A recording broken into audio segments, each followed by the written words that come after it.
বহুদিন আগের কথা, কত বছর আমরা জানি না। একজন প্রতাপশালী বাদশা ছিল, এখনকার বিশ্ব নেতাদের মতোই পরাশক্তি, ওই যে আসহাবুল কাহাফের মতো, বা ওই নমরুদের মতো, বা ওই যে ফেরাউন তার মতো একজন প্রতাপশালী বাদশা ছিল। তার অধীনে একজন বড় জাদুকর ছিল। কি ছিল? আচ্ছা, মজা আছে, ভালো করে বোঝেন। একটা বড় জাদুকর ছিল। এখনো কিন্তু বহু কান্ট্রি এই জাদুবিদ্যার চর্চা করে, আপনারা জানেন না। ভিতরে ভিতরে জাদুবিদ্যার চর্চা এখনো চলছে। আর এই জাদু সত্য, জাদু সত্য, চোখের বদনজরও সত্য। সায়েন্স বিশ্বাস করুক না করুক, এগুলো সত্য, কারণ কোরআন বলেছে সত্য, ব্যাস সত্য। এই জাদুকরের যখন বয়সটা বুড়ো হয়ে গেল, তখন সে যে আমার তো বয়স শেষ, আমার এই বিশাল জ্ঞানগুলো কি করব? আমাকে একজন বালক এনে দিন, যেই বালককে আমি এসব জাদুবিদ্যা শিখিয়ে দিব। যেরকম ছোট বাচ্চাদের মধ্যে একজন। তো এরকম একটা ফুটফুটে সুন্দর বাচ্চাকে খুঁজে বের করা হলো, যে বাচ্চাটা বিচক্ষণ। একে নিয়ে আসা হলো জাদুকরের কাছে। এবার জাদুকর তাকে জ্ঞান শিখায়, জাদু শিখায়। জাদু শিখাতে শিখাতে শিখাতে শিখাতে সে একটু পরিণত হচ্ছে, মানে কৈশোরে পদার্পণ করল। এখন সে যখন জাদু শিখতে আসে, আসার পথে রাস্তায় দেখে একজন পাদ্রী আছে। পাদ্রী মানে কি? পাদ্রী মানে দরবেশ, মানে যে আল্লাহর বিশ্বাস করে, হয়তো আগেকার আসমানি কিতাবে সে বিশ্বাস করত। এমন একজন পাদ্রীর সন্ধান সে পায়। সেই পাদ্রীর কাছে গিয়ে বসে। সেই পাদ্রী তাকে আসমানি কিতাবের যে মর্ম, যে বাণী, এগুলো শোনায়। তার কাছে খুব ভালো লাগে, যে মাশাআল্লাহ, এটা ইমানের স্বাদ। যখন কোরআন শুনি আমাদের ভালো লাগে না, আসমানি কিতাব যখন শুনে তার কাছে ভালো লাগে। সে বলে যে আমি এটা শিখতে চাই। তখন এই পাদ্রী তাকে বলে, তুমি তো জাদু শিখতে যাও এই বাদশার দরবেশের বাদশার জাদুকরের কাছে, যদি ওরা জানতে পারে তাহলে তো সমস্যা। তাহলে উপায় কি? যখন তুমি ওখানে যাবে, যখন দেরি হয়ে যাবে, তখন বলবে বাসার থেকে বের হতে দেরি হয়েছে, বাসার থেকে বের হতে দেরি হয়েছে। আর আমার এখানে বসে যখন বাসায় যাবে, তখন বাসায় গিয়ে বলবে যে ওখান থেকে, ওই যে জাদুকরের কাছ থেকে আসতে দেরি হয়েছে। মানে কৌশল অবলম্বন করতে তিনি শিক্ষা দিলেন। এখানে আমাদেরও নসিহত আছে, সবসময় তো আর মানে একই রকম করে চললে হবে না, কৌশলের প্রয়োজন আছে না? উদউ ইলা সাবিল রাব্বিকা বিল হিকমা, হিকমার দরকার আছে না? সত্য থেকে সরে গিয়ে নয়, কিন্তু কৌশল তো করার দরকার আছে। তারপর সামনে যান। এবার এই বাচ্চা খুব সুন্দর করে ব্যালেন্স করলো, একবার এখানে যায়, একবার ওখানে যায়। এই করতে করতে ওই যে জাদুকরের ইন্তেকাল হয়ে গেল, মারা গেল জাদুকর। এবার এই বাচ্চার কাছে মাশাআল্লাহ অনেক এলেম কালাম আছে। এদিকে সে পাদ্রীর জ্ঞানে দীক্ষিত হচ্ছে। দীক্ষিত হতে হতে তার মধ্যে আল্লাহ পাকের প্রতি একটা পরিপূর্ণ ঈমান চলে আসে। সে মুসলিম হয়ে গেল, আলহামদুলিল্লাহ। তো মুসলিম হওয়ার পরে একদিন সে যখন বাচ্চার কাছে যাচ্ছে, রাস্তায় একটা বিশাল জন্তু দেখা যাচ্ছে। বিশাল জন্তু, কীরকম জন্তু আমরা জানি না। ঠিক ওই যে দাব্বাতুল আরদ সামনে বের হবে, কিয়ামতের 10টা নিদর্শন আছে বড় বড়। তার মধ্যে একটা হচ্ছে দাব্বাতুল আরদ, জমিন থেকে ফুঁড়ে একটা প্রাণী বের হবে। আর এখন মানুষ এগুলো বিশ্বাস করবে না, আমি জানি। 2 দিন পর নাসা যখন বলবে তখন বিশ্বাস করবে। কথা কি বুঝতে পারছেন? তবে প্রাণী এই পৃথিবীর নিচে আছে। রাসূল সাল্লাল্লাহু আলাইহি ওয়াসাল্লাম বলছেন 10টা আলামত না আসা পর্যন্ত কিয়ামত হবেই। তার মধ্যে একটা হচ্ছে দাব্বাতুল আরদ, জমিন থেকে একটা প্রাণী বের হবে। এবং এই প্রাণী শুধু বেরই হবে না, মানুষের সাথে কথাবার্তা বলবে। এবার মানুষের সাথে কথা বলবে প্রাণী। বিশ্বাস করছেন? এখন বিশ্বাস করছেন না জানি, কিন্তু প্রাণী মানুষের সাথে কথা বলবে। আল্লাহ পাক বলাতে পারেন না? পারেন। আচ্ছা, সামনে যান। ওই প্রাণী যখন দাঁড়িয়ে আছে রাস্তায়, এখন এই বালক বলছে আজকে আমি প্রমাণ করে নিব যে আল্লাহর আনুগত্যশীল ওই পাদ্রী সঠিক নাকি ওই জাদুকর সঠিক। এবার সে একটা ইট হাতে নিল, পাথর হাতে নিয়ে সে বলছে, আল্লাহ, তোমার কাছে যদি ওই জাদুকরের কাজের চাইতে এই পাদ্রীর কাজ বেশি পছন্দনীয় হয়, এই ইটের আঘাতে এই জন্তুকে তুমি মেরে ফেলো আল্লাহ। এ বলেছে বিসমিল্লাহ বলে পাথর নিক্ষেপ করলো। নিক্ষেপ করার সাথে সাথেই জন্তু ডেড। তখন তার আইন আল ইয়াকিন, হাক্কুল ইয়াকিন হয়ে গেল যে হ্যাঁ, আল্লাহর কাছে এই পাদ্রীর আমলই সবচেয়ে বেশি পছন্দনীয়। তার আর মনে কোনো সংশয় থাকলো না। কিশোর মানুষ না, কতটুকুই বা বোঝেন নাই? এবার তার মধ্যে একটা ইয়াকিন চলে আসলো এবং সে পরিপূর্ণ মুমিন, মুসলিম হয়ে গেল। এবার যখন সে রাজ দরবারে যায়, তার কাছে পেশেন্ট আসে। মানে একজন মানুষ এসেছে, সে বলছে যে আমার চোখের সমস্যা। সে চোখে হাত দেয়, হাত দিয়ে বলে যে আপনি আল্লাহর প্রতি ঈমান নিয়ে আসেন, আমি আল্লাহর কাছে দোয়া করব, চোখ ভালো হয়ে যাবে। এভাবে পেশেন্ট আসে, সে বলে আল্লাহর প্রতি ঈমান নিয়ে আসেন, আমি দোয়া করব, ভালো হয়ে যাবে। এভাবে আস্তে আস্তে তার নাম এবং খ্যাতি ছড়িয়ে পড়তে লাগলো। যেই তার কাছে আসে, সে বলে আগে মুসলিম হন, ইমানদার হন, আল্লাহর প্রতি বিশ্বাস করেন, আমি দোয়া করব, ভালো হয়ে যাবে।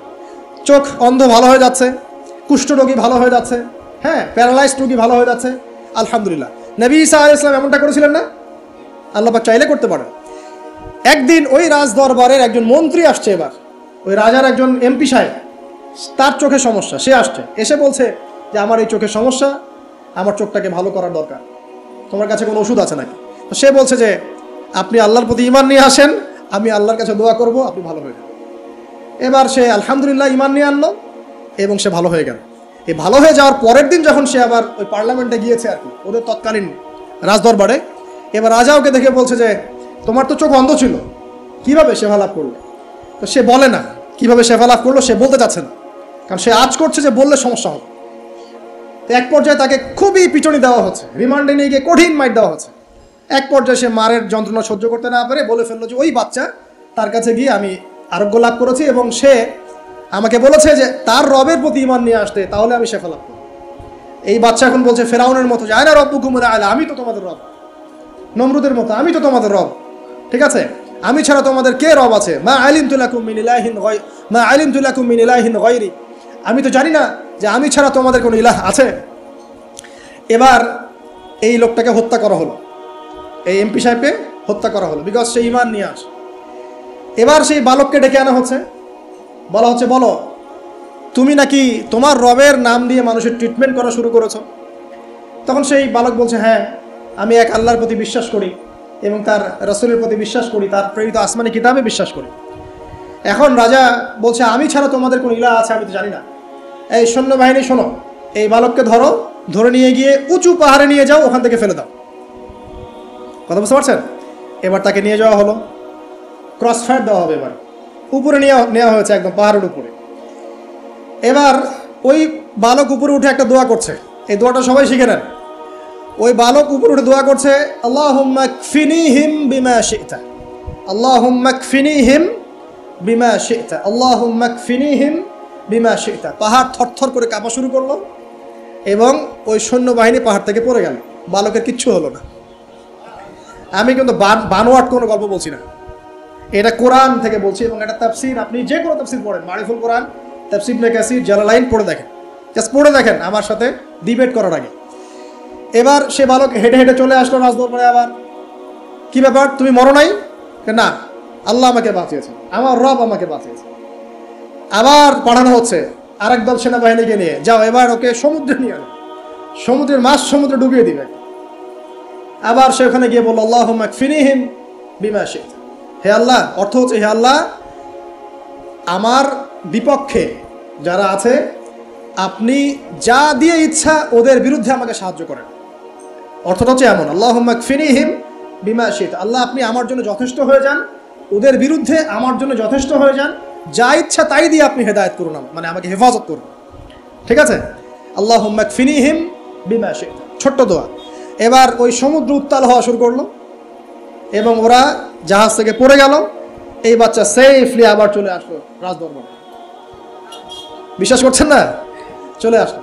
এবার আসার পরে বলছে শোনেন, আমাকে এভাবে মারতে পারবেন না, আমাকে এইভাবে মারা যাবে না, আমি আপনাদেরকে বলে দিচ্ছি কিভাবে আপনি আমাকে মারতে পারবেন।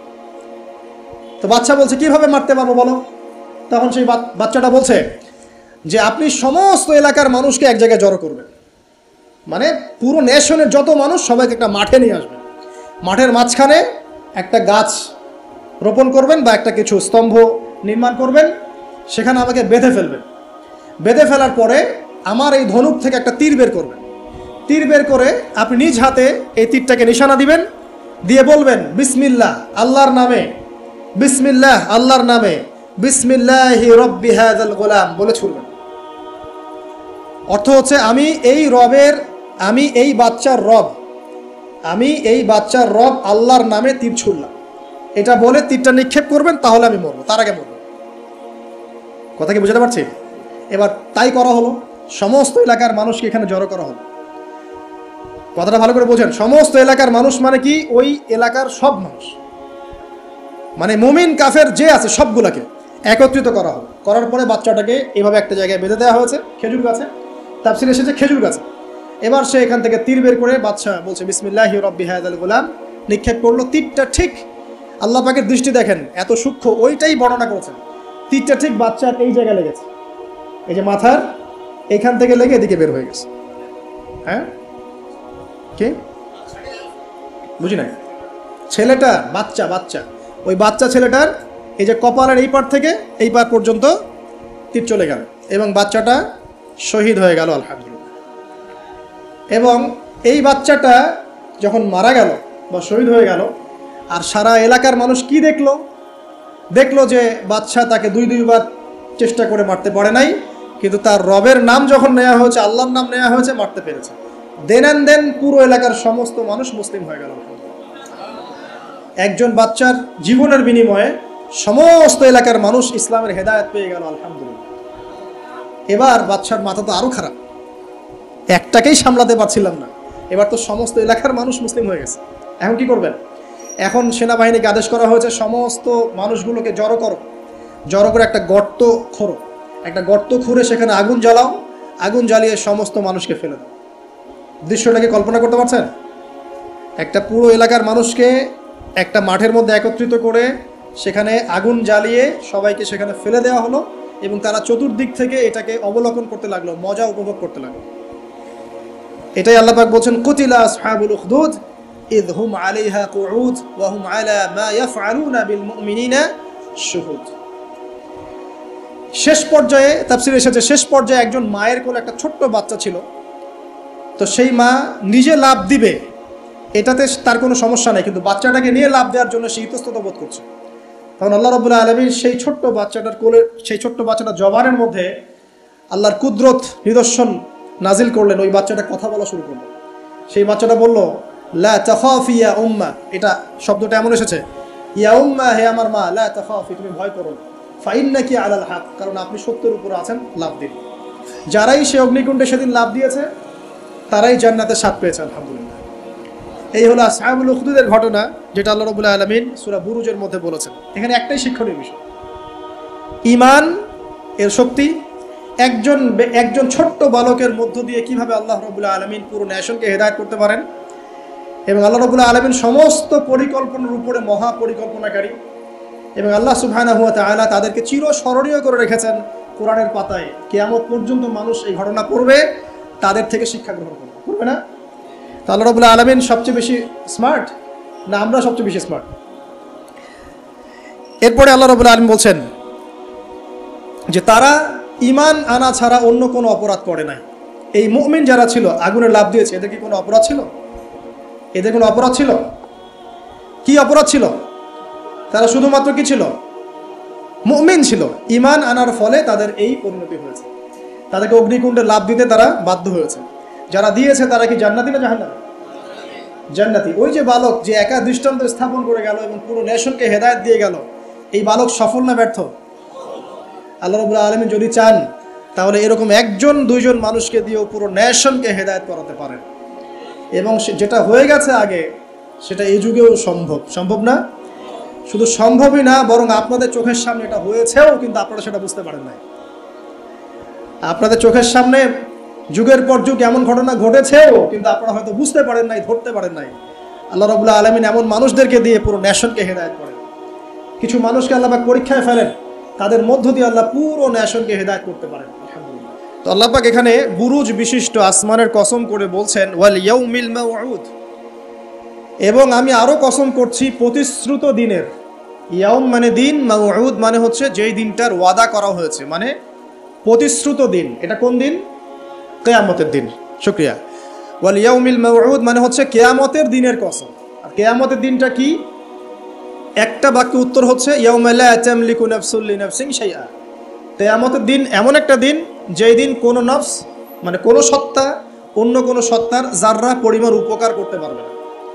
ইয়াউমা লা তামলিকু নাফসুন লিনাফসিন শাইআ ওয়াল আমরু ইয়াউমা ইযিল লিল্লাহ, যেদিন সমস্ত কিছুর দায়িত্ব, আমর, কর্তৃত্ব শুধুমাত্র আল্লাহ পাকের হাতে থাকবে। এই হলো কিয়ামতের দিন। এখানে কোনো পলিটিক্যাল সম্পর্ক চলবে না, কোনো বংশের সম্পর্ক চলবে না, রক্ত, বর্ণ, জাতীয়তাবাদ চলবে না। চলবে কি? ঈমান এবং আমল। ঈমান এবং আমল, এর উপরে আল্লাহ পাক যাকে রহম করবেন সেই জান্নাতে যেতে পারবে। মানুষ তার আমলের বদৌলতেও জান্নাতে যাবে না। মানুষ তার আমলের বদৌলতে কখনো জান্নাতে যাবে না যদি না আল্লাহ পাক তাকে রহম করে। একজন আবেদ ব্যক্তির ঘটনা আছে, এগুলো সহিহ হাদিসের মধ্যেই আছে। 500 বছর আল্লাহ পাকের ইবাদত করেছিল। কত বছর? 500 বছর। তাকে যখন বলা হচ্ছে যে তুমি আল্লাহর রহমতে জান্নাতে যাও, সে বলে বসেছিল যে, বা বলে বসবে কিয়ামতের মাঠে যে আমার আমলের বদৌলতে। তখন আল্লাহ রাব্বুল আলামিন তাকে ডেকে বলবেন যে তোমার সব আমলগুলোকে এক পাল্লায় রাখা হবে, আর আমি তোমাকে যে নিয়ামতগুলো দিয়েছিলাম সেগুলো এখন আরেক পাল্লায় রাখা হবে। দেখা যাবে দুই চোখের যে নিয়ামত, আল্লাহ পাকের দুইটা চোখের যে নিয়ামত যা আল্লাহ মানুষকে দিয়েছেন, ওই 500 বছর ইবাদতের নেকি তার চেয়ে বেশি হয়ে যাবে। মানে দুই চোখের নিয়ামতের চাইতে 500 বছরের ইবাদত কম হয়ে যাবে। তাহলে এই হলো আল্লাহ পাকের রহমতের একটা আমি নমুনা দিলাম যে আল্লাহ পাকের রহমত ছাড়া কেউ জান্নাতে যেতে পারবে না।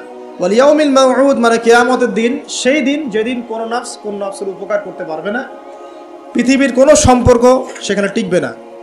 সূরা আবাসার মধ্যে আল্লাহ পাক বলছেন ইয়াউমা ইয়াফিরুল মারউ মিন আখি, যেদিন ভাই থেকে পালিয়ে যাবে, ওয়া উম্মিহি ওয়া আবি, মানুষ তার বাবা এবং মা থেকে পালিয়ে যাবে, ওয়া সাহিবাতিহি ওয়া বানি, তার স্ত্রী পুত্র সন্তান এগুলো থেকে মানুষ পালিয়ে যাবে। লিকুল্লি ইমরিইম মিনহুম ইয়াউমাইযিন শা'নু ইউগনি, সেই দিন প্রত্যেক মানুষ নিজের নফসের কথা নিয়েই ব্যস্ত থাকবে। সবাই বলবে ইয়া নাফসি ইয়া নাফসি। তবে শুধু একজন ব্যক্তি আছেন এই পুরো মহাবিশ্বে যিনি বলবেন ইয়া উম্মতি ইয়া উম্মতি। তিনি কে? আমাদের প্রিয় নবী মুহাম্মদুর রাসূলুল্লাহ সাল্লাল্লাহু আলাইহি ওয়াসাল্লাম, এই একমাত্র মানুষ যিনি আল্লাহ পাকের সামনে কিয়ামতের মাঠে বলবেন ইয়া উম্মতি ইয়া উম্মতি, হায় আমার, হে আল্লাহ আমার উম্মত, হে আল্লাহ আমার উম্মত। আজকে সেই নবীর আদর্শ আমরা ভুলে গেছি। সেই নবীর সুন্নত পালন করতে গেলে লজ্জা লাগে। ইয়াং জেনারেশন দেখবেন বিটিএস এর সুন্নত পালন করে, ওই যে ম্যানচেস্টার ইউনাইটেডের সুন্নত ফলো করছে, হ্যাঁ, ক্রিকেট প্লেয়ার, ওই যে ফুটবল প্লেয়ার, বলিউডের নায়ক, বলিউডের নায়িকা, হলিউডের নায়ক নায়িকা, এগুলোর সুন্নত ফলো করছে। তো রাসূলুল্লাহ সাল্লাল্লাহু আলাইহি ওয়াসাল্লামের সুন্নাহ মতো দাড়ি রাখতে লজ্জা লাগে, তার মতো কাপড় পরতে লজ্জা লাগে, হ্যাঁ, তার আদর্শটাকে ফলো করতে লজ্জা লাগে। অথচ সেই মানুষটাই কিয়ামতের মাঠে এই উম্মতের পক্ষে কথা বলবেন যে হে আল্লাহ আমার উম্মত, আমার উম্মত। আর এই মানুষটাকেই জীবিত অবস্থায় 15 বার হত্যা করার চেষ্টা করা হয়েছিল। তাকে নবী মুহাম্মদ সাল্লাল্লাহু আলাইহি ওয়াসাল্লামকে বিস্তারিত জানতে বিশ্ববিখ্যাত বই আর রাহিকুল মাখতুম, এটা পড়ে দেখেন। জীবন রাসূল সাল্লাল্লাহু আলাইহি ওয়াসাল্লামের পবিত্র জীবনের উপরে একটা সেরা বই আর রাহিকুল মাখতুম পড়ে দেখেন। তাকে প্রায় 15 বার হত্যা করার চেষ্টা করা হয়েছে এবং তাকে প্রায় 16টা গালি খেতে হয়েছে সারা জীবনে। কতগুলা? যার চরিত্রের মধ্যে যাররা পরিমাণ কোনো পঙ্কিলতা নাই, তাকে মানুষ 16টা গালি দিয়েছে। মানুষ বলেছে এই ব্যক্তি জাদুকর, সাহের, নাউজুবিল্লাহ। এই ব্যক্তি কাযযাব, নাউজুবিল্লাহ, মিথ্যাবাদী। মিথ্যাবাদী না, কাযযাব মানে মহামিথ্যাবাদী। কাযযাব মানে কি? মহামিথ্যাবাদী। তারপরে বলা হচ্ছে এই ব্যক্তি সাহের, জাদুকর। এই ব্যক্তি হচ্ছে মজনুন, পাগল। এগুলো মানুষ বলেছে, আইয়ামে জাহিলিয়াতের মানুষ। তো এই যে আবু জাহেল, আবু লাহাবরা যে কথাগুলো বলেছিল, আজকের এই সো কল্ড বাক স্বাধীনতার যুগে কিছু মানুষ এই কথা বলে না? বলে না? তো এরা কার উত্তরসূরি বুঝতে পারছেন? এই যে আবু লাহাব যে বলেছিল ও আলী জামাআতানা লিহাদা, ও সে বলেছিল আলী জামাআতানা লিহাদা। ওই পাহাড়ের নিচে দাঁড়িয়ে আবু লাহাব বলছিল। নবী সাল্লাল্লাহু আলাইহি ওয়াসাল্লাম বলছেন তোমরা সবাই শুধু বলো কুলু লা ইলাহা ইল্লাল্লাহ তুফলিহুন। হে আমার চাচারা, কুরাইশ বংশের যারা আছেন আপনারা, ইয়া মা'আশারাল কুরাইশ, আপনারা শুধু বলেন কুলু লা ইলাহা ইল্লাল্লাহ, খালি একবার বলেন যে লা ইলাহা ইল্লাল্লাহ তুফলিহুন, আপনারা সফল হয়ে যাবেন, আরব আজম উভয়ের রাজত্ব পাবেন। নবীজি বলছেন। তখন আবু লাহাব হাততালি দিয়ে বলছিল আলী হাদা জামাআতানা, এই জন্য আমাদেরকে এখানে একত্রিত করেছো। তখনই হাততালি দিয়ে পাথর নিয়ে রাসূল সাল্লাল্লাহু আলাইহি ওয়াসাল্লামের দিকে নিক্ষেপ করেছে। নাউযুবিল্লাহ। তো তখনই আল্লাহ পাক আয়াত নাজিল করলেন। কোন আয়াত? তাব্বাত ইয়াদা আবি লাহাবিন ওয়া তাব, ধ্বংস হোক আবু লাহাবের দুই হাত, যে দুই হাত দিয়ে সে পাথর নিক্ষেপ করেছে, ওয়া তাব, এবং সে নিজেও ধ্বংস হোক। দেখেন, কিয়ামত পর্যন্ত কোরআন থাকবে না, এই সূরাটা থাকবে না। তো কিয়ামত পর্যন্ত মানুষ কোরআন তেলাওয়াতের মধ্য দিয়ে আবু লাহাবকে গালি দিবে, দিবে না? কিয়ামত পর্যন্ত মানুষ কোরআন তেলাওয়াতের মধ্য দিয়ে আবু লাহাবকে কিন্তু অভিসম্পাত করতে থাকবে যে তুমি ধ্বংস হও, তোমার 2 হাত ধ্বংস হোক। এই হলো নবী সাল্লাল্লাহু আলাইহি ওয়াসাল্লামের শান। তাকে কষ্ট দিচ্ছে মানুষ, বলছে যে মুহাম্মদ সাল্লাল্লাহু আলাইহি ওয়াসাল্লাম এমন ব্যক্তি যার সন্তান জীবিত থাকে না, পুত্র সন্তান জীবিত থাকে না। তখন আল্লাহ রাব্বুল আলামিন আয়াত নাজিল করলেন, ইন্না আ'তাইনাকাল কাউসার, নিশ্চয়ই আমি আপনাকে কাউসার মহান মর্যাদা দিয়েছি। এটা শুধু হাউজে কাউসারই নয়, কিন্তু হাউজে কাউসার সহ এই যে দুনিয়ার তার সম্মান, তার নাম শুনলে আমরা দরুদ পড়ি, তার ইজ্জত, তার শান শওকাত, এগুলোও কাউসার, সবই কাউসার। তো নিশ্চয় আমি আপনাকে কাউসার দিয়ে দিয়েছি। ফাসাল্লি লিরাব্বিকা ওয়ানহার, আপনি মন খারাপ করেন না, আপনি আপনার রবের জন্য সালাত আদায় করেন, তার পথে স্যাক্রিফাইস করেন। কুরবানি মানে শুধু কিন্তু পশু কুরবানি নয়, এখানে তার পথে আত্মত্যাগ করা, যেটা রাসূল সাল্লাল্লাহু আলাইহি ওয়াসাল্লাম সারা জীবন করে গেছে। ইন্না শানিয়াকা হুয়াল আবতার, নিশ্চয়ই আপনার যারা শত্রু এরা সব নির্বংশ হয়ে যাবে। তো ওই যে আবু জাহেলের সুন্নতগুলো কিন্তু এখনো চালু আছে। দেখবেন সুযোগ পেলেই মানুষ রাসূলুল্লাহ সাল্লাল্লাহু আলাইহি ওয়াসাল্লামের পবিত্র চরিত্র নিয়ে কথা বলে। তো যারা অজ্ঞ তাদের ব্যাপারে আমাদের আফসোস অতটা নয় যতটা আমাদের এই মুসলিম যুবকদেরকে নিয়ে আমাদের আফসোস। এই মুসলিম পরিবারে জন্মগ্রহণ করার পরেও আজ পর্যন্ত কেউ রাসূলের জীবনী পড়ে দেখলো না, আজ পর্যন্ত রাসূলের সুন্নাত ফলো করার সুযোগ হলো না, তৌফিক হলো না। 5 ওয়াক্ত নামাজটুকু পড়তে পারছেন না, দাড়িটা ছাড়তে পারছেন না, টাকনুর উপরে কাপড় উঠাতে পারছেন না, হারাম রিজিক ছাড়তে পারছেন না, মাদক ছাড়তে পারছেন না, জিনা পর্ন ছাড়তে পারছেন না। অথচ আপনি রাসূলুল্লাহ সাল্লাল্লাহু আলাইহি ওয়াসাল্লামের উম্মত। আপনার জন্যই আমার জন্যই নবী সাল্লাল্লাহু আলাইহি ওয়াসাল্লাম কাল কিয়ামতের মাঠে সুপারিশ করবে ইনশাআল্লাহ তাআলা। তো সুপারিশ পেতে হলে তো যোগ্য হতে হবে নাকি? একটা সুপারিশ পেতে হলে তো যোগ্য হতে হবে। যোগ্যতা কি? এক বাক্যে উত্তর হচ্ছে আপনার 24 ঘন্টাকে আপনি নবী সাল্লাল্লাহু আলাইহি ওয়াসাল্লামের সুন্নাহ দিয়ে ঢেলে সাজাবেন। একদম উঠবেন, বসবেন, খাবেন, চলবেন, ফিরবেন, কথা বলবেন, নামাজ পড়বেন, যত কাজ আছে সব হবে কার তরিকায়? রাসূল সাল্লাল্লাহু আলাইহি ওয়াসাল্লামের তরিকায়। যদি এটা শিখতে না পারেন, ওই যে আল্লাহর রাস্তায় সময় দিচ্ছে ভাইরা, 3 দিন 7 দিন 40 দিন চলে যান, দেখবেন 40 দিনের মধ্যে আপনাকে সুন্নত শিখায় বাসায় পাঠিয়ে দিবেন ইনশাআল্লাহ। এমন কোন জামাত নাই যেটা 100% পরিশুদ্ধ আছে। তো ওই বিতর্কিত বিষয়গুলো ছাড়েন, বিতর্কিত বিষয়গুলো আপাতত ছেড়ে দেন। সুন্নতটা তো শিখাবে আপনাকে তো নামাজটা শিখাবে, জামাতে নামাজের পাবন্দি শিখাবে, হাদিস চর্চা শিখাবে, তালিম করা শিখাবে, দাওয়াত দেওয়া শিখাবে। এইটুক শিখে চলে আসে। কমপক্ষে আপনি আপনার ব্যক্তি জীবনটাতে রাসূলের সুন্নাহটা প্রতিষ্ঠা করেন। সারা দুনিয়ার মানুষ সুদ খায় খাক, অর্থনৈতিক জীবনে গিয়ে আমি সুদ খাবো না। প্রয়োজনে কৃষিকাজ করে খাবো, মাছ চাষ করে খাবো, গরু ছাগল প্রতিপালন করব, তারপরেও সুদ খাবো। আমি ব্যবসা করতে গিয়েছি, ওখানেও নবীর সুন্নত লাগবে, আমি মাপে কম দিতে পারবো না। সারা দুনিয়ার মানুষ দেয়, দেখ, সারা দুনিয়ার মানুষ মজুদ করে করুক, আমি করব না। সারা দুনিয়ার ব্যবসায়ীরা কালোবাজারি করে করুক, আমি করব না। একজন মুসলিম যুবকের চরিত্র হবে আমার। চাকরি করতে গিয়েছেন, চাকরি করা অবস্থায় যদি দেখেন যে হ্যাঁ আপনি নীতি নৈতিকতা বজায় রেখে করতে পারছেন, আলহামদুলিল্লাহ। যদি দেখেন এখানে আপনি ইসলামে টিকতে পারছেন না, রিজাইন দিয়ে চলে আসেন, এসে নিজস্ব প্রজেক্ট তৈরি করেন। এমন অনেক মানুষকে আমরা চিনি যারা বড় বড় চাকরি ছেড়ে দিয়ে, হারাম চাকরি ছেড়ে দিয়ে কৃষিকাজ করেছে, করে আল্লাহ পাক তাদেরকে এখন স্বাবলম্বী করেছে। রিজিক কার হাতে ভাই? আল্লাহর হাতে। আর কোরআনে কিন্তু বেশি থেকে বেশি কৃষিভিত্তিক অর্থনীতির কথাই বলা হচ্ছে। দেখবেন কোরআন পড়ে দেখবেন বেশি থেকে বেশি কৃষিভিত্তিক অর্থনীতির কথাই বলা হচ্ছে এবং ব্যবসার কথা বলা হচ্ছে। এর মানে এই না আপনি চাকরি করতে পারবেন না, পারবেন। যদি আপনি চাকরি করা অবস্থায় কোরআন সুন্নাহ ফলো করতে পারেন, আলহামদুলিল্লাহ। যদি না পারেন, প্রতিবন্ধকতা থাকে, একেবারেই পারছেন না, দেয়ালে পিঠ থেকে যাচ্ছে, ছেড়ে দেন। পরকালটাকে ইহকালের জন্য নষ্ট করেন না। আল্লাহ পাক বোঝার তৌফিক দান করুন। এবার সমাজ চালাবেন, এখানেও রাসূলের সুন্নাহ প্রয়োজন আছে। মন গড়া সুন্নত দিয়ে সমাজ সংস্কার হবে না, রাসূলের সুন্নত দিয়েই সমাজ সংস্কার হবে ইনশাআল্লাহ তাআলা। দাওয়াতি কাজ করব, সেখানেও রাসূলের সুন্নত লাগবে। মন গড়া স্টাইলে দাওয়াতি কাজ করা যাবে না। যেটা বলবো, যেটা করব, যেটা মানুষের জন্য কল্যাণকর মনে করবো, এটা রাসূলের পক্ষ থেকে দলিল থাকতে হবে। আল্লাহ পাক আমাদেরকে বোঝার তৌফিক দান করুন, আমিন। এবং এখানে শৈথিল্যতা প্রদর্শন করা যাবে না দাওয়াতের ক্ষেত্রে। গোল আলু মার্কা সব তরকারিতেই চলে, এমন চললে হবে না। আবার খুব চরমপন্থী, মানে পান থেকে চুন খসলেই একজনকে খারেজি ফতোয়া দিয়ে একদম ভিতরে ঢুকাই দিচ্ছে, এইসব চলবে না।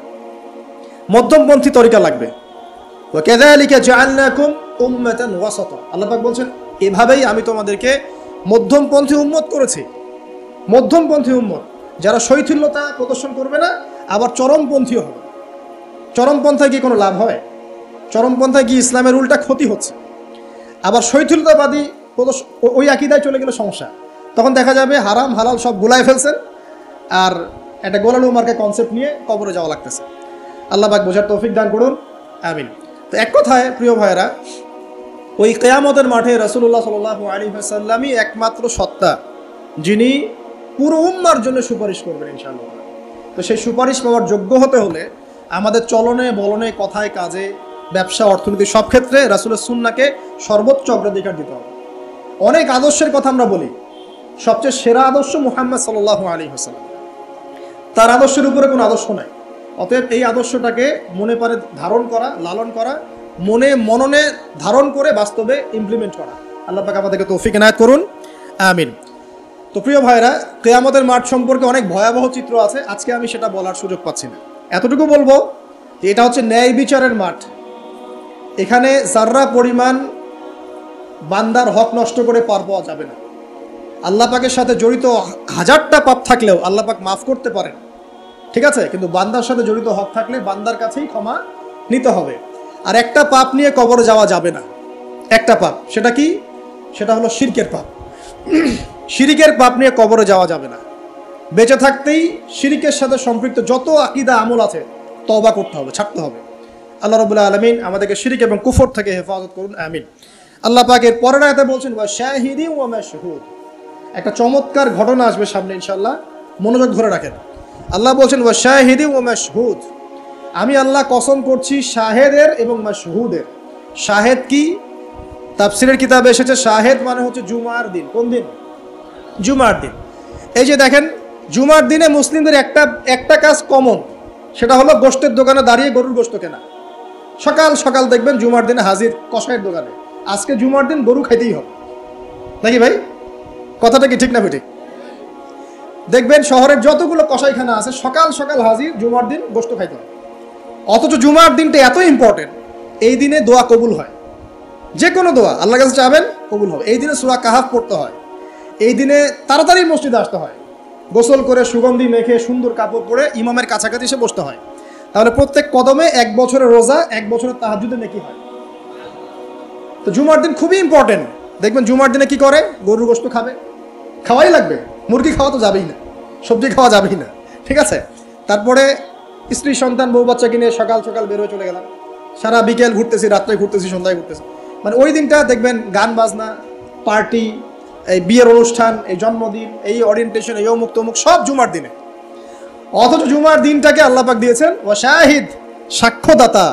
মানে জুমার দিন আপনাকে সাক্ষী দিবে যে আপনি এই দিন কি করেছেন।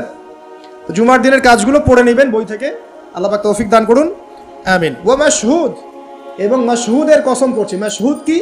মাশহুদ মানে আরাফার দিন। কোন দিন? আরাফার। এটা কোন দিন? যুব সমাজকে জিজ্ঞাসা করেন, বলতে পারবে না আরাফার দিন কোন দিন। এখনকার তরুণ প্রজন্ম দেখেন আরাফার দিন কোন দিন বলতে পারবে না। জিজ্ঞাসা করেন পর্যায় সারণীতে ওই যে মৌলের নাম, হাইড্রোজেন থেকে একদম শেষ পর সব বলে দিবে, পারমাণবিক ভর, পারমাণবিক সংখ্যা সব বলে দিবে। ফিজিক্সের প্রশ্নগুলো জিজ্ঞাসা করেন, সব বলে দিবে। ওই যে হায়ার ম্যাথ আছে, হায়ার ম্যাথের প্রশ্ন বলে দিবে। বায়োলজির যে কঠিন কঠিন বৈজ্ঞানিক নামগুলো আছে না, ব্যাঙের বৈজ্ঞানিক নাম, অমুকের তমুকের, মানুষ সব বলে দিবে। বলেন মাশহুদ কাকে বলে? ওয়া শাহিদি ওয়া মাশহুদ, আয়াতটা শুনছো কখনো? বলবে শুনি নাই। তো এই হলো অবস্থা, শিক্ষা সিস্টেমের এই হলো অবস্থা। কেউ কি বলেছে যে ডাক্তার হওয়া যাবে না, ইঞ্জিনিয়ার হওয়া যাবে না, বা জেনারেল লাইনে পড়া যাবে না? এমনটা কি কেউ বলেছে? কিন্তু কোরআন সুন্নাহর জ্ঞানকে বিসর্জন দিয়ে, ওই জ্ঞানটাকে বিসর্জন দিয়ে তোমাকে ডাক্তার হতে হবে? আমার তো মাঝে মাঝে মনে হয় যে এইসব সেকশনে এই সায়েন্টিফিক পড়াগুলোর পাশাপাশি মানবিক কিছু পড়াশোনা দেওয়া দরকার। আগে মানুষ বানানো দরকার, কিভাবে পেশেন্টদের সাথে ভালো ব্যবহার করতে হয় শেখানো দরকার, কিভাবে একজন অসুস্থ মানুষের সাথে ভালো বিহেভ করতে হয় শেখানো দরকার। খালি কিভাবে ইনজেকশন পুশ করতে হয় আর কিভাবে ওষুধ দিতে হয় এটুকু শেখানো যথেষ্ট না। একটা বিহেভিয়ার, মানবতা শেখানো দরকার। একটা ইঞ্জিনিয়ারকে শেখান যে চুরি করা হারাম, তাকে শেখান আগে, নাহলে বড় হয়ে অনেক বড় ইঞ্জিনিয়ার হতে পারে কিন্তু দেখবেন ভিতরে চুরি করছে। তো একটা মানবিক শিক্ষার দরকার আছে, হিউম্যান বিহেভিয়ার শেখানো দরকার। তো এই শিক্ষাগুলো কে দিবে? কোরআন দিবে, হাদিস দিবে, রাসূলের সুন্নাহ দিবে। তখন গিয়ে তো সে পরিপূর্ণ মানুষ হবে। আর যাদের মধ্যে এই দুইটা শিক্ষা একত্রিত হবে দেখবেন তারা সোনার মানুষ হবে ইনশাআল্লাহ। তো এই দুইটা শিক্ষাকে আমরা অর্জন করতে পারি না? কেউ কি বলেছে জেনারেল লাইনে পড়া বাদ দিয়ে দাও, বাদ দিয়ে একদম সবাই মৌলবী হয়ে যাও? সবাই যদি আলেম হয়ে যায় তাহলে ভাই সামরিক ক্ষেত্রে কে কাজ করবে, প্রশাসনে কে কাজ করবে, জনপ্রতিনিধি কে হবে, ইসলামিক ব্যাংকিং সেকশন কে চালাবে? ঠিক আছে না, সব সেকশনে মানুষের প্রয়োজন আছে না? তো সব সেকশনে মানুষের দরকার আছে, কিন্তু সেই মানুষগুলোর আত্মাটাকে কোরআন সুন্নাহর আধ্যাত্মিকত্ব দিয়ে ঢেলে সাজাতে হবে। আল্লাহ পাক তৌফিক এনায়েত করুন, আমিন। যদি অমুসলিম হয়, অমুসলিম হওয়ার পরেও যদি সে তার ধর্ম মেনে চলে, দেখবেন সেও কিন্তু ভালো মানুষ হবে। আসলে যারা এই বিশ্বে ফাসাদ সৃষ্টি করে বেড়াচ্ছে, এদের সাথে ধর্মের কোনো সম্পর্ক নাই। যারা এই বিশ্বে ফাসাদ সৃষ্টি করছে, এদের সাথে আসলে ধর্মের কোনো সম্পর্ক নাই। সে যদি সত্যিকার অর্থেই তার ধর্ম পালন করত, তাহলে কিন্তু সে তার ধর্মের প্রতি অনুগত থাকতো। কোনো ধর্ম কি বলেছে বিনা বিচারে বা নিষ্পাপ মানুষকে হত্যা করো? কোনো ধর্ম, একটা রিলিজন আমাকে দেখান যে বলেছে মিথ্যা কথা বলো, হারাম খাও, সুদ খাও, বেপরদায় চলো, নগ্ন হয়ে চলো? একটা ধর্ম বলেছে? তাহলে প্রত্যেকটা ধর্মের মূল কথাগুলো কিন্তু মোটামুটি একরকম। তো সবাই যদি সবার ধর্ম মেনে চলে, কোনো সমস্যা?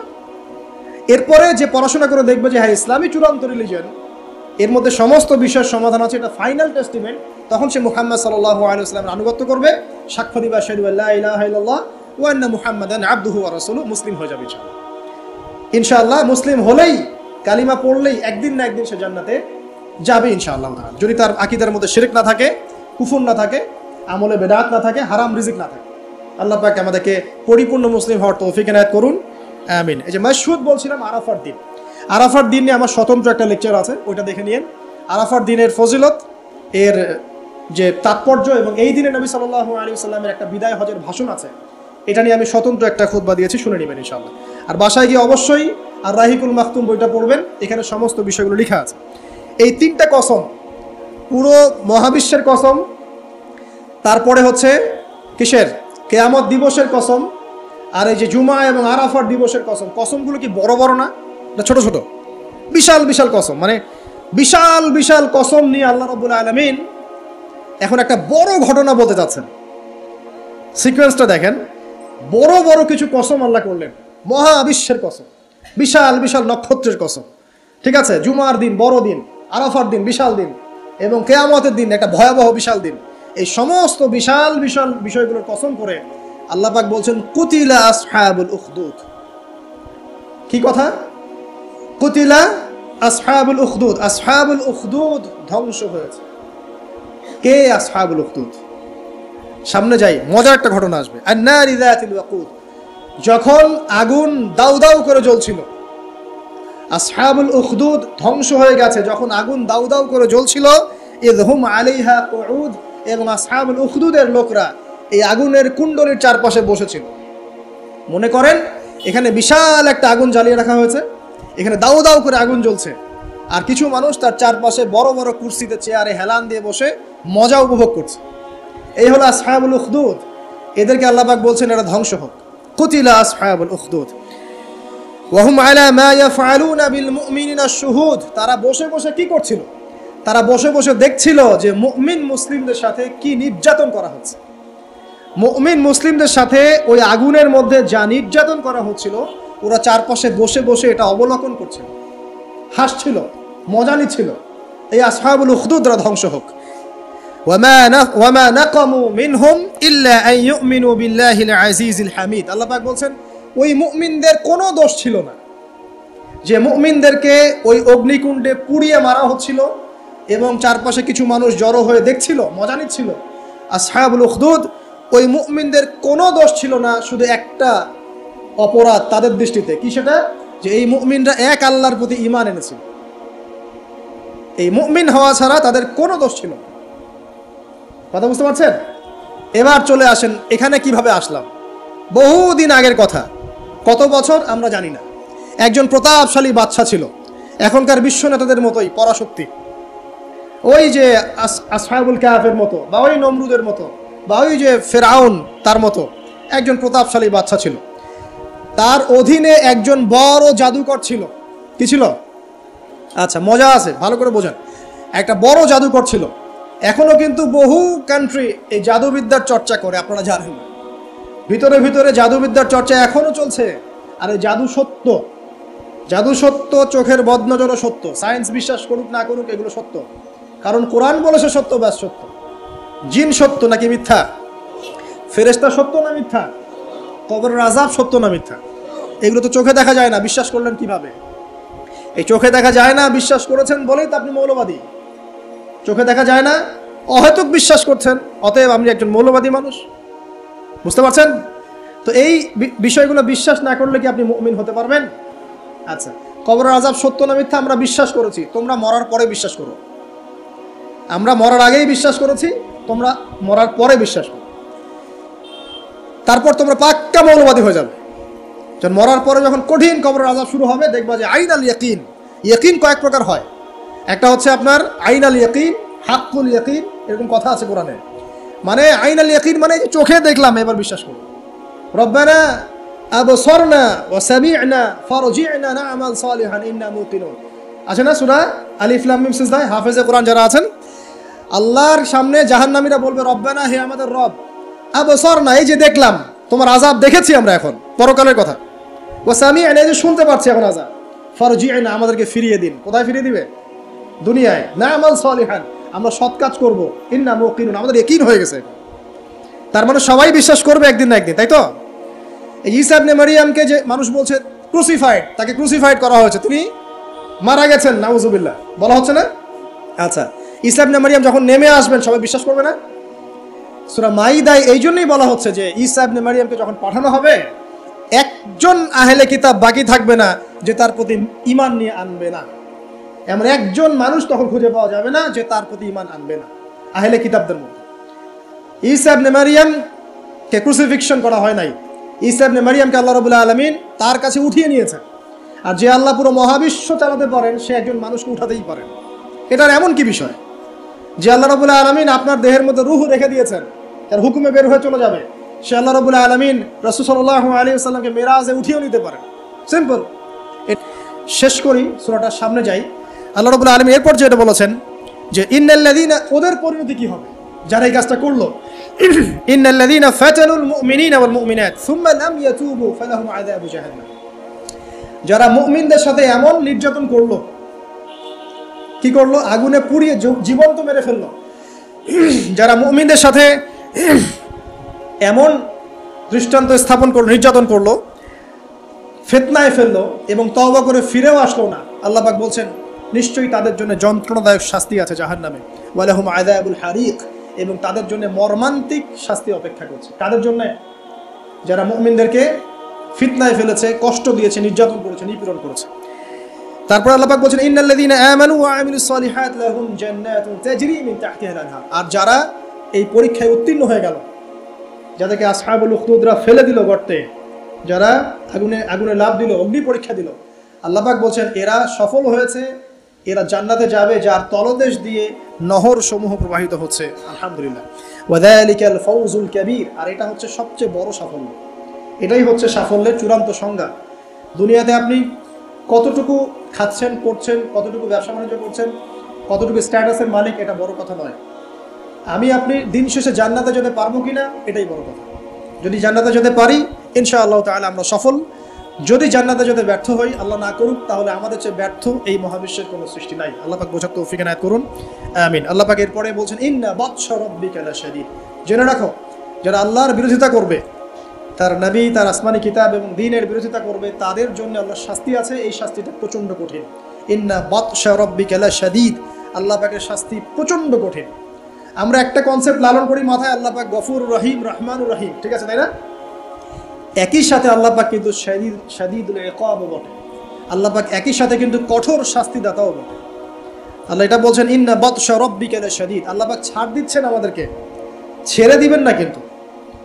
তোমরা যারা এখন নামাজ পড়ছো না, সওম রাখছো না, হারাম কাজে লিপ্ত আছো, হারাম খাচ্ছ, এবং জেনায়, পর্নে, মাদকে লিপ্ত আছো, অহেতুক সময় নষ্ট করছো, দিনের কোনো ফিকির নাই, আল্লাহ পাক কিন্তু সব কিছু দেখছেন, আল্লাহ পাক কিন্তু সব কিছু শুনছেন।